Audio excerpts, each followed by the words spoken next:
August 1944, Normandy, France, a dusty country road south of Falaise. The heat shimmered off the cracked asphalt, tasting of cordite and pulverized limestone. Lieutenant Frank Kelly, fresh from the beachheads, wiped a line of sweat and grime from his brow. His infantry squad was pinned down, trapped by the relentless coordinated fire of the Wehrmacht. It wasn't the tanks that held them in check. It was the chilling metallic roar of the Sd.Kfz 251, the ubiquitous German armored half-track, moving with an eerie mechanized confidence. To the men on the ground, the German half-track, known universally by its nickname, the Schützenpanzerwagen, was the terrifying symbol of blitzkrieg mobility. It transported infantry, mortars, and heavy machine guns with an arrogant impunity. Its sloping armor, a masterpiece of 1930s engineering, looked formidable, designed to deflect the small arms fire of any attacking rifleman. It was a steel box, and the men facing it felt like flies trying to break into a locked can. This perception of invincibility was the great historical irony of the summer of 1944. The German command, blinded by the success of their early mechanized sweeps across Poland and France, clung to the belief that the Sd.Kfz 251's 8-14, 5 millimeters of rolled, hardened steel provided sufficient protection. What they did not know, what would soon become a nightmare for every German grenadier relying on that thin protection, was that a seemingly minor piece of Allied technology was about to render their iconic vehicle obsolete, turning a fortress into a flimsy coffin. The vehicle they hailed as the motorized chariot of victory was in reality a finely crafted steel trap waiting to spring shut. The American infantry soldier's best friend in this war, the M2 Browning heavy machine gun, was about to expose this fundamental German strategic miscalculation. The M2, or Mardeus, was a technological beast. Designed by the legend John Moses Browning, the gun had been in service since the early 1930s, firing the massive 50 caliber BMG round, a cartridge measuring $12. 7 IMs 99mm. It was a weapon of incredible brute force, designed initially for anti-aircraft and anti-materiel roles, not against infantry. But the infantry found a use for it, mounting it on jeeps, light tanks, and even simple tripods because of its colossal punch. Its armor-piercing round, the APM-2, featured a hardened steel core propelled at a muzzle velocity nearing 2,010 feet per second, 887 meters per second. Against standard rifle rounds, which could barely scratch the paint of a 251, the TI 50 caliber was a sledgehammer. Staff Sergeant Billy Brick O'Connell watched as his squad's light machine gun rounds, the $7.62mm, simply sparkled and ricocheted off the nearest German half-track. "We hit it 50 times, maybe more," Brick recounted years later. "It just shrugged it off. It was like we were shooting spitballs at a barn. Then, the thing would stop, the rear doors would slam open, and 50 guys would spill out, hitting us with everything they had. The damn thing was invincible. That's what we thought." This initial frustration fueled a desperate, almost reckless curiosity among the mechanics and intelligence officers behind the lines. How much armor was really protecting the enemy? And what would it take to reliably punch through it? The tactical stakes were immense. If the Sd.Kfz 251 was truly impervious to standard Allied weapons, infantry movement in open terrain was a death sentence. The entire tempo of the advance through France would slow to a deadly crawl. The challenge was not just technical, it was psychological. The German Schützenpanzerwagen had a fearsome reputation forged in the rapid, crushing victories of the early war. To defeat it, the Allies needed more than just a heavier gun. They needed to break the illusion of its superiority. The answer, as often happens in war, would be provided not by theoretical analysis, but by the mud and the ingenuity of frontline soldiers. The opportunity arose not in a grand assault, but in the chaotic aftermath of a sharp, localized skirmish near the key Norman town of St. Lo, where a German half-track was abandoned intact, its engines silent, its secrets waiting to be exposed.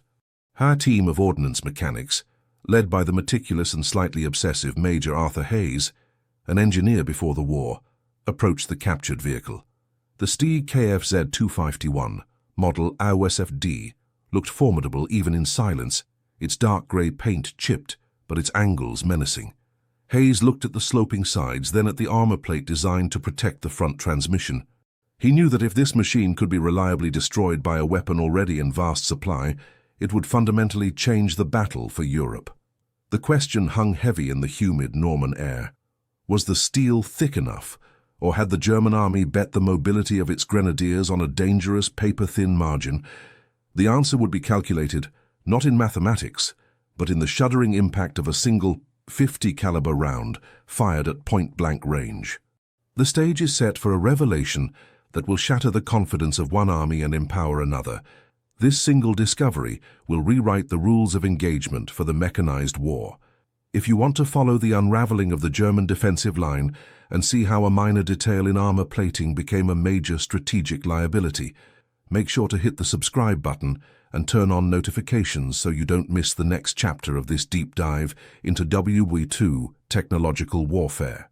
September 1944. An improvised ordnance test range, somewhere behind the Allied front lines in France.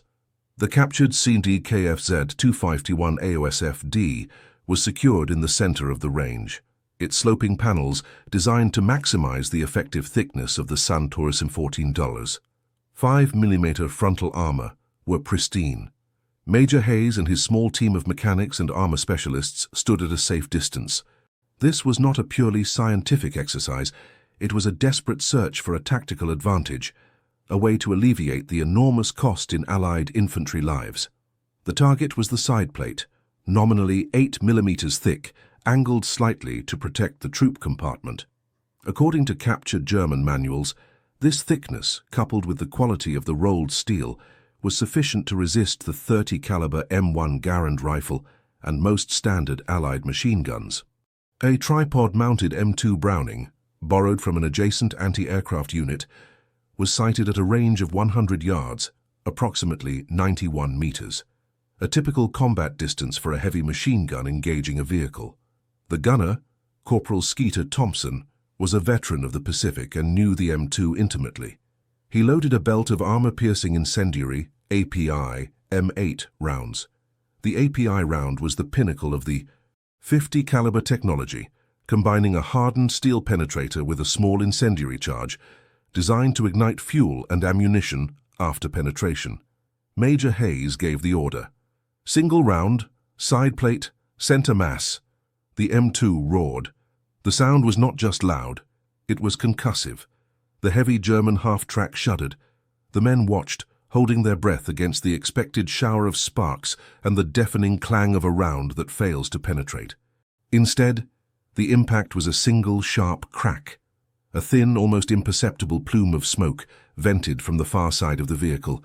Skeeter fired again. Crack. Again. Crack. The team approached the half-track, the silence now thick with anticipation. On the impact side, a clean hole slightly wider than a thumb marked where the API round had struck. But on the exit side, the truth was devastatingly clear. The 50 caliber bullet had passed straight through the 8mm steel, exiting with enough residual velocity to embed itself into the soft earth beyond. There was virtually no spall, the lethal fragmentation of metal that rips through a compartment, just a clean, surgical wound. Hayes quickly measured the angle and the thickness. 8mm of German armor offered no meaningful resistance to a 50 caliber AP round at combat ranges. It wasn't just a hit, Hayes scribbled in his notebook. It was total perforation. At this distance, the armor might as well be tin foil. We've been fighting ghosts. The German armor is only proof against what we thought we could hit it with, not what we had. The shockwave of this simple observation was immediate and profound. It wasn't just a technical footnote, it was a tactical earthquake. The Sd.Kfz 251 was the motorized backbone of the German Panzer Grenadiers, the core component of its mobile defense. If its armor was so easily defeated, every German motorized unit instantly became desperately vulnerable. The news traveled up the chain of command with unprecedented speed.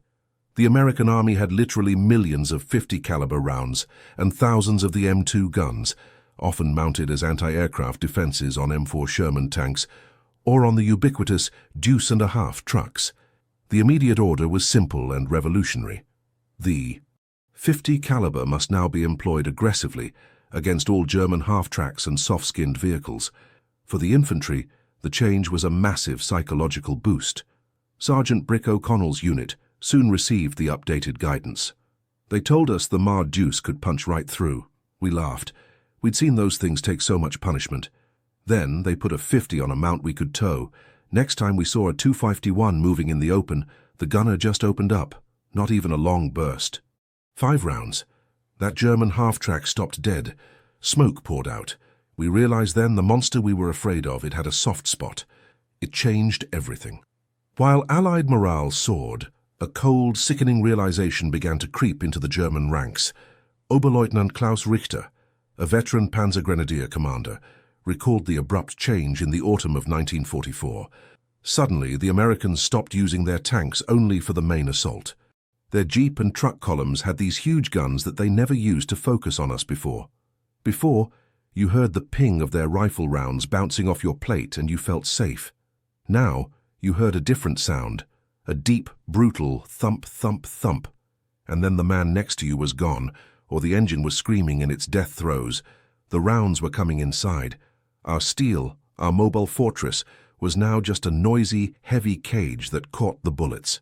The discovery of this technological vulnerability, that 8mm of steel was a deadly bluff, marked the beginning of the end for the Sd.Kfz 251's reign of terror on the Western Front.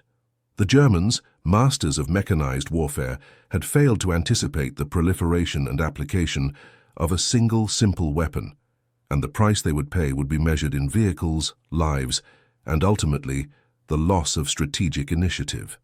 The Stu-Kfz 251 half-track was a creature of the Blitzkrieg, the Lightning War. Its design priorities were speed and mobility, not heavy protection.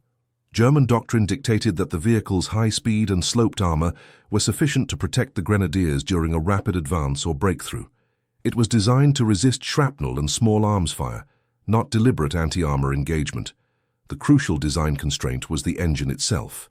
The 6-cylinder Maybach HL42 2KRM engine, producing only 100 horsepower, was already stressed by the vehicle's $7, $8 combat weight. Adding the thickness necessary to stop a 50 caliber round, which would require at least 20-25 millimeters of steel, would have pushed the weight to $10 or $11 tons, catastrophically reducing its speed and range.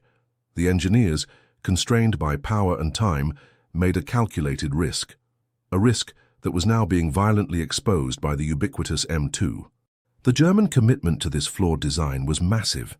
By 1944, over 15,000 units of the St.Kfz 251 had been produced across all variants, making it the most important armored personnel carrier in the Wehrmacht.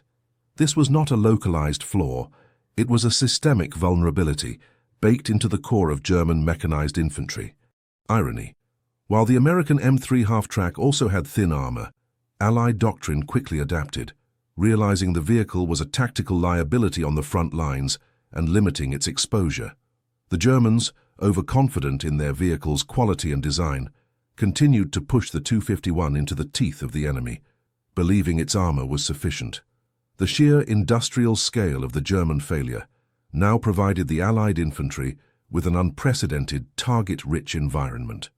Every platoon with an M2 now possessed a mobile anti-armor weapon capable of devastating the enemy's motorized backbone. The Allied forces rapidly developed new, specialized tactics.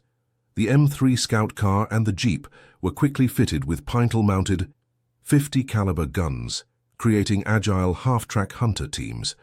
These units would use their superior speed to flank German columns, opening fire at ranges of 300 to 500 yards.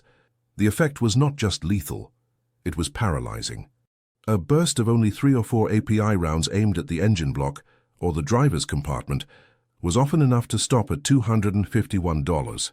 A direct hit to the engine compartment, which was protected by a mere 6mm of steel, would shred coolant lines, destroy spark plugs, and ignite the fuel, turning the vehicle into a smoking wreck within seconds.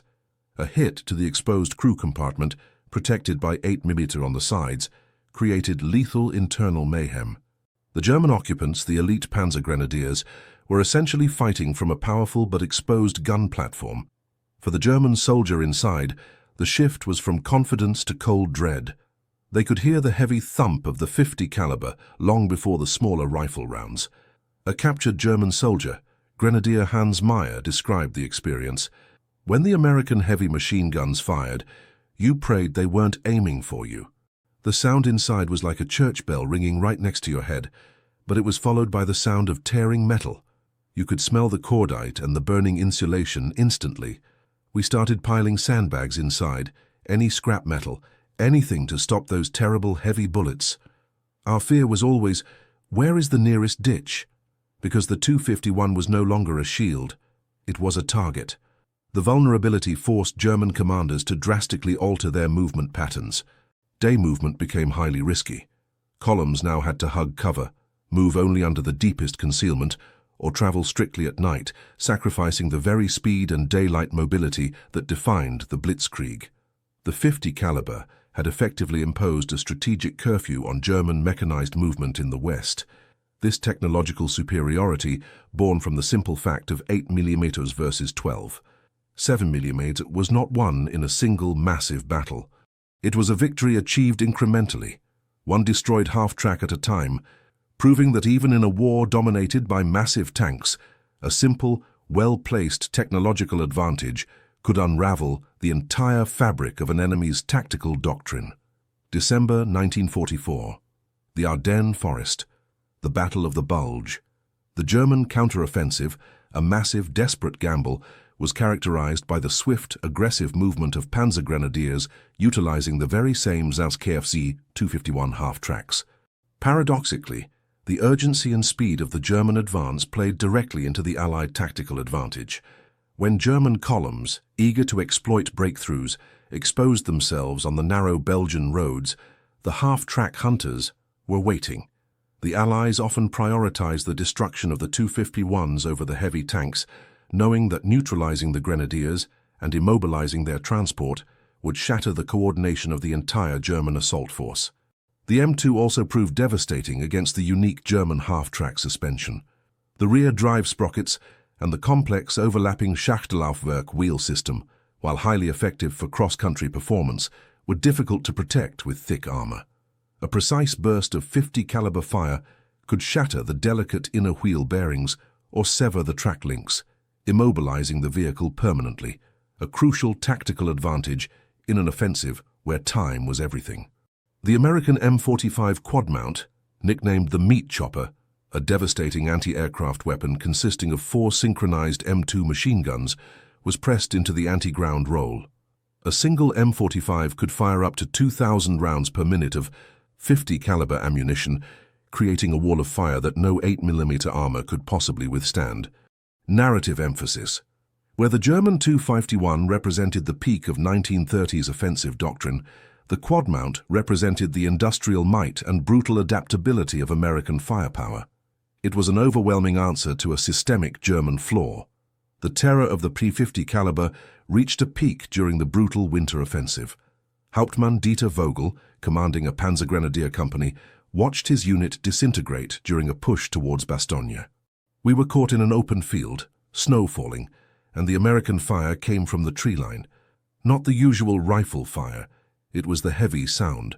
I saw one of my Schützenpanzerwagen hit, and the side plate, the one meant to save them, just erupted inwards. Not with a clean hole, but with fragmentation, smoke, and fire. The crew compartment was instantly a slaughterhouse. We lost 3 vehicles in less than 10 minutes. 3 mobile companies turned into 3 stationary pyres.